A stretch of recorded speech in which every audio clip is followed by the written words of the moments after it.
Games with Niramas. I'm Joseph and I'm here today with Drako, and we are going to do another first impressions vlog. So there's 5 new games that I played that we're going to be talking about, what I thought about them and so on.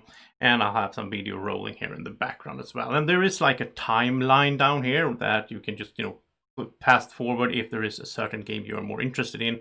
You can just hold the mouse or your finger on your phone over that bar down there where you fast forward, and then there will be timestamps for those games. Now, just before we get going, I just want to mention that we are getting close to 5,000 subscribers, and that is going to be really, really fun. And when that happens, there's going to be a huge giveaway. There's going to be fun videos on the channel, live streams and so on, like a celebration weekend. And if you want to contribute and have a suggestion for what we should include in that weekend, what kind of videos we could be doing, and if you give a suggestion, you can also win a game already before these big celebrations. So go check that out in that video that I posted just a few days ago. You can find that on the channel, of course. So let's get going with the first game.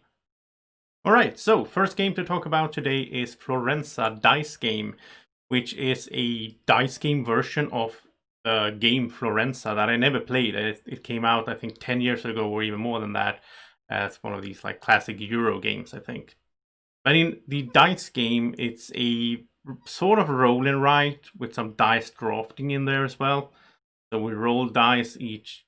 Well, on my turn, I roll dice. I can pick 3 of those 6 dice to use and to get resources and write down on my paper there. Piece of paper where I have like resources and I have these different things that I'm working on to complete. I can use those resources in order to complete buildings and artworks to score points.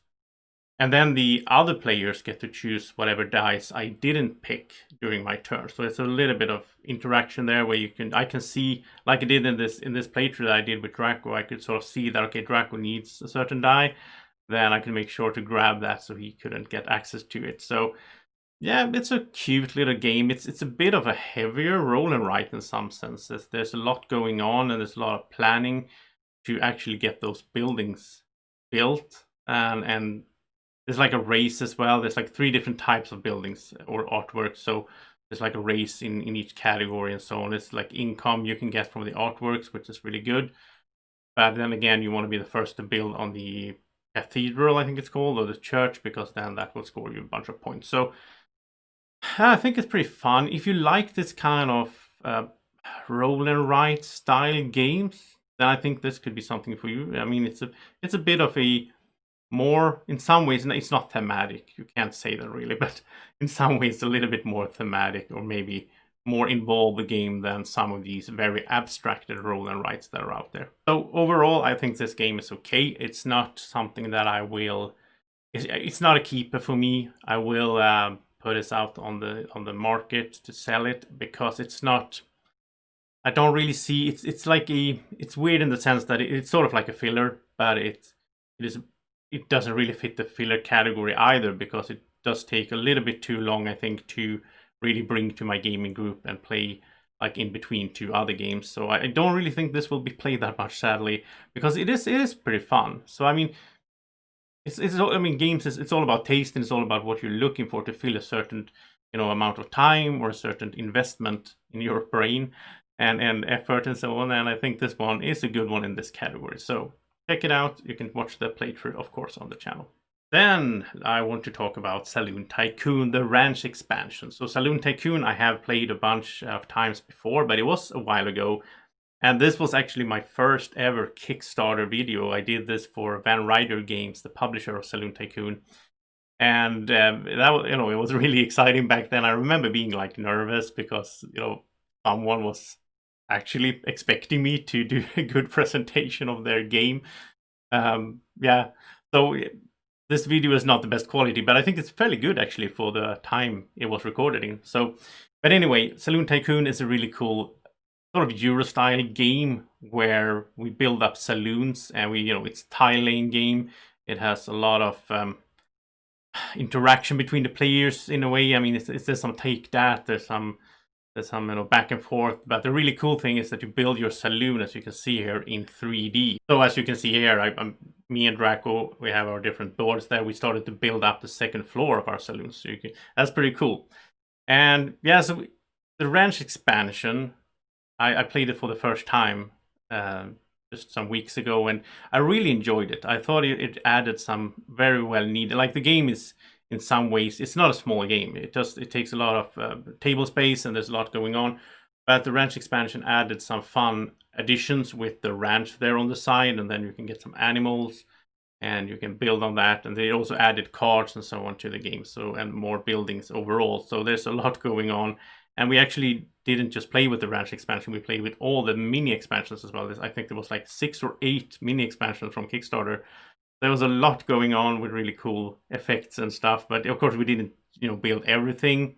But I really liked how the ranch expansion sort of put some interesting. Well, there you have like the common goals out there that everyone can grab. It's like milestones. Whoever hit that first, that mix got very interesting with the expansion as well, because someone might be focusing on their ranch, someone else might just be focusing on building the saloon as they do in the base game. So there's more variety, which is always appreciated in board games, in my opinion.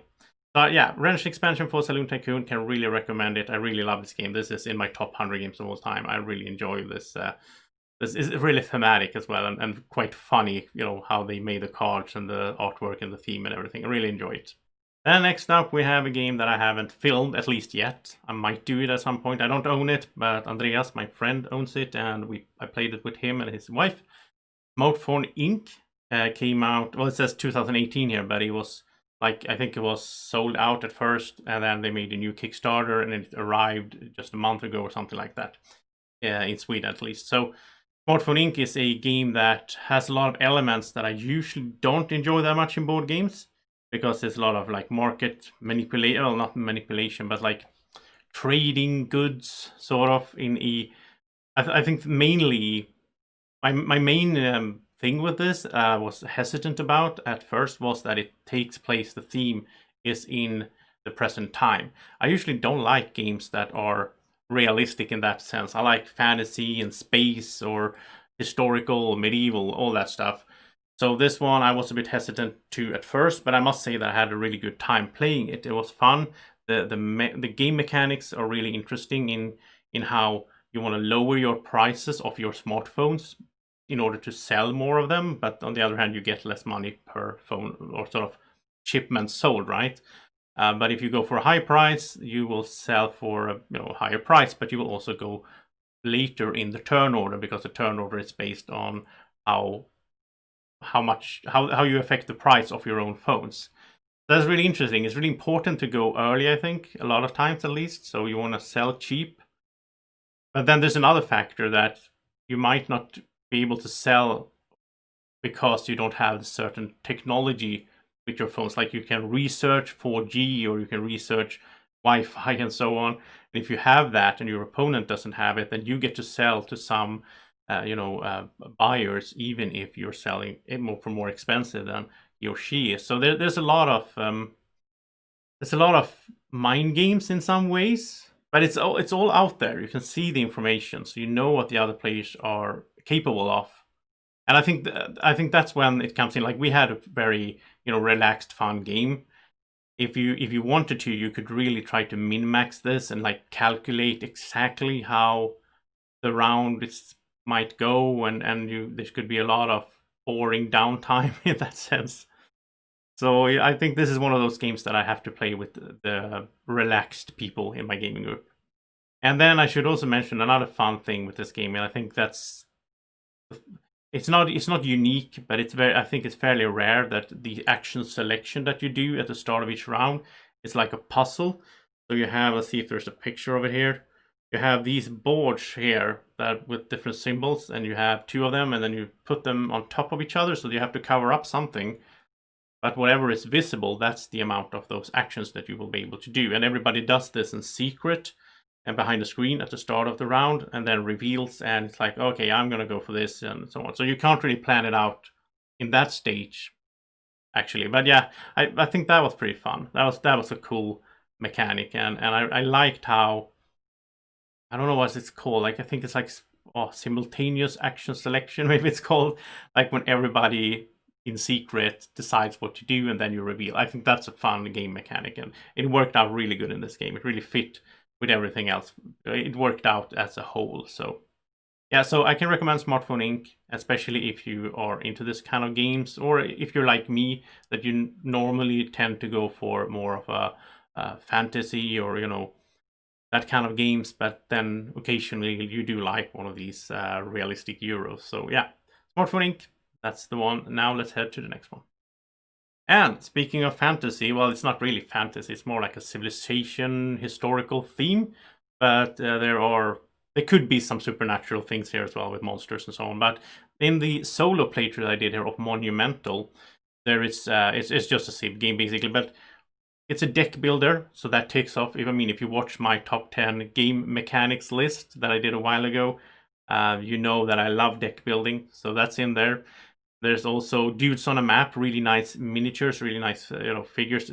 They aren't really needed. You could do just cardboard pieces, but there's like an area control element, which I'm not a big fan of area control in most cases, but here it's just a small part of the game. The main mechanic, the main thing you do in the game is this deck building, and it's really cool how they made a twist to it. I love new twists to established game mechanics that I love, right? So in here you have a deck of cards, you deal out cards, but instead of playing them from your hand, you deal them out in a 3x3 grid. So you have 9 cards in front of you, and then you activate a row and a column each time it's your turn. And that will determine which actions you can do, which resources you will get, and you need to spend those resources in order to, pick up new cards to improve your deck. You can thin out your deck. Deck destruction is something I like as well a lot, where you can thin out your deck during the game so that the cards that you have still in there will come up more often, obviously. And that is really fun. And it's also, everybody's playing a different civilization, so you have a special ability for your leader, and you also have a few special cards in your deck that nobody else has. So that makes for some variability in the gameplay as well. And I had so much fun stuff going on here. Monumental was a game that I sort of missed because, as I talked about a lot of times, there's so many games coming out and there's so many good games, so there's no way for me to keep track of everything, right? But I'm trying to keep up. But this one I did miss when it came out, was it like a year ago? But then they did a new Kickstarter in July, where they also had a new expansion, and that's how I noticed it and started watching Johnny Gets Games, his prototype playthrough. So I sent an email to Funforge, who published this, and I told them I really want to make a solo playthrough of this, and they sent me a copy. So that was really fun. I got the copies fairly quick, and I did this solo playthrough that I really enjoyed. I really had fun with this, and this is one of the games that, a lot of times when I play games, right, new games on the channel, I often play them a few times to learn them, and then I do a video of them, and then they might get stuck in the shelf, because there's always another game that wants to, be filmed next. This one I have actually played, I think, almost 10 times after I did the video, just by myself, a nice cup of coffee and some music in the background, and I sit around and do this puzzle of the deck building and the whole grid thing there, and I had such a good time with it. The Atoma works well. It's different to play depending on which leader you're playing against or which civilization. Like in this one, I'm playing against Egypt, and they are really good at building wonders, so they will be doing that a lot. So there's a lot of variation in there, and I really look forward to the expansions as well. There's one expansion that was already out, and then there is a new one that was on Kickstarter right now. So I will be backing both of those in the when the what's it called, late pledge opens. I will back both of those because I want to have everything for this game, so I get even more variation. Because this is a game that I think I will be enjoying a long time and playing a lot. So it's like it just went straight into my top 100 list, and yeah, this ticked off so many things for me, so many things that I love in a game, civilization theme and deck building and all that. So, and it's beautiful components, lovely components, everything is well made, good artwork on the cards, and it's just such a cool game. So if you haven't already, go check out my playthrough after you watch this impressions vlog, and if you like these things, then you will have a good time watching that. I think it's also one of those playthroughs that I really put a lot of effort into making, and there's good quality playthrough, I would say myself. And that's my goal, to do all my playthroughs these days that way. But yeah, there's sometimes I put in a little extra effort in the editing. So all right, let's head to the last game for today, and let's talk about it. So next up here is Bloomtown. Bloomtown is a tile-laying game, a fairly small one, where I picked it up at Spiel last year, and you know, I have a bunch of those games still in my shelves that I haven't played. But yeah, there's a lot of those Essen games that I'm trying to, you know, catch up with, basically, to do the playthroughs that I intended to and planned for. And Bloomtown, I think, is fairly cool with the, it's again, game mechanic wise. I mean, the whole overall thing, like a tiling city building game, we've seen that before. It's nothing special, right? But this one is very quick, which I enjoy. It's at least on 2 players. It's like a 20-minute game, and it's like in the filler category there. And it has some really interesting thing here where wherever you place a tile on your board, that will determine which tile you will get next, because you always have 2 in hand that you choose from to place. And the different tiles have different, you know, effects, like the subways, they want to be in a diagonal on your board, and so on. And the interesting thing is that all the different, there's like, what is it, 5 different types of tiles. They score in different ways, and they can rescore, so they can score a second time, not just when you place them, but also another, you know, again, they can score. And they do that based on which tiles are randomly drawn from these stacks. So you don't know from the start that all of the categories will rescore, or they won't. But you don't really know which ones will. So that is an interesting game mechanic, that when you draw one of these, like the subway tiles, if you draw the first, then okay, you know that you're heading there, because when the second shows up, that's when the rescoring happens. So if one of them have come out, then you're more inclined to start building subways.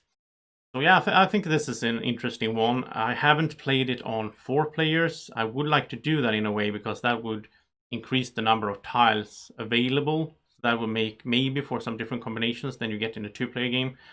But I think it's perfect for a 2-player filler game, Bloomtown, and it's cute as well, right? So yeah, that was the impressions vlog for this month. I'll be back next month, hopefully, if I get to play 5 new games until then, but I think so. I already played 2 more, I think, that, you know, I have in store to talk about next time. I'm building on that, but there's also a lot of other things happening on the channel. As I talked about in the beginning, there's going to be a 5,000 subscriber celebration. We're also here in the end of August. There's going to be the virtually UK Games Expo, where I'm going to do a live stream of Ragusa. That's going to be really fun, and I'll probably do some other videos then as well. And yeah, there's a lot coming on the channel as usual. I have, you know, I'm spending a lot of time in the studio, and I'm enjoying it a lot.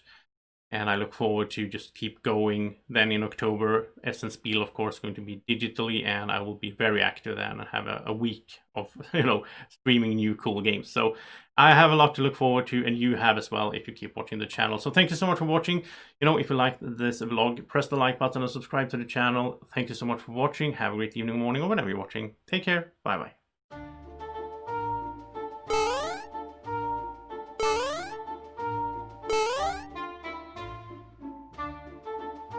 Be like Drako. Follow Board Games with Niramas on Facebook at BGW Niramas.